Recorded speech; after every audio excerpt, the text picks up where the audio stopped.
सिद्धिविनायक मंदिर ट्रस्टतर्फे जागतिक महिला दिनाचे औचित्य साधून नवजात मुलींच्या भविष्यासाठी उपक्रम राबवणार. मुंबईतील प्रसिद्ध सिद्धिविनायक मंदिर ट्रस्ट आता 8 मार्च रोजी जन्मास आलेल्या मुलींच्या नावे 10,000 रुपये डिपॉझिट करणार. मुंबईतील प्रसिद्ध सिद्धिविनायक मंदिर ट्रस्ट आता 8 मार्च रोजी जन्मास आलेल्या मुलींच्या नावे 10,000 रुपये डिपॉझिट करणार. पाहूयात संपूर्ण बातमी. नमस्कार, आपण पाहत आहात MH आजचा महाराष्ट्र.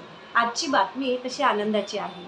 नुकतंच आपण 8 मार्च रोजी जागतिक महिला दिन साजरा केला आणि या जागतिक महिला दिनानिमित्त महाराष्ट्राची राजधानी मुंबई येथून एक खूप आनंदाची बातमी आहे. ती अशी की सिद्धिविनायक मंदिर ट्रस्टच्या वतीने 8 मार्च रोजी ज्या मुलींचा जन्म होईल अशा मुलींसाठी ट्रस्टच्या वतीने 10,000 रुपये डिपॉझिट करण्यात येणार आहे.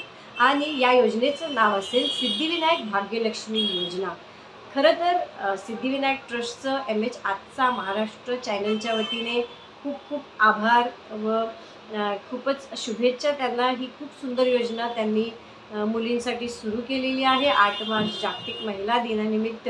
आणि यासाठीचे जे काही ट्रस्टच्या वतीने परमिशन घ्यायची असते महाराष्ट्र सरकारकडे, तर महाराष्ट्र सरकारकडे त्यांनी प्रस्ताव पाठवलेला आहे या योजनेसाठी. तर लवकरच तो प्रस्ताव महाराष्ट्र सरकार मान्य करेल व 8 मार्च जागतिक महिला दिनी ज्या मुलींचा जन्म होईल अशा मुलींना 10,000 रुपये डिपॉझिट सिद्धिविनायक मंदिर ट्रस्टच्या वतीने मिळेल अशी आपण आशा करूया.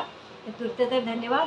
चॅनलला लाईक, सबस्क्राईब व शेअर करायला विसरू नका आणि सर्वात महत्त्वाचं म्हणजे आपल्या प्रतिक्रिया देखील कळवत चला.